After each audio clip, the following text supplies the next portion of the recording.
ou gan mon prin, jeune gangan, jeune prin.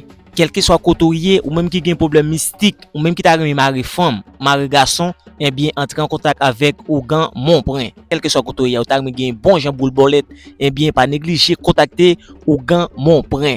Dans affaires mystiques, nous c'est référence. Garde avec sur écran, contactez Ougan mon prin dans numéro ça qui c'est plus 509 40 90 02 57. Ou même qui te gen gros job ou nan men yo révoqué ou, eh bien pas oublier entrer en contact avec Ougan mon prin. Dans affaires mystiques, nous c'est numéro 1. Pour plus de détails avec plus d'informations, contactez Ougan mon prin.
Diazou, c'est pas du Vallon Rara 2026.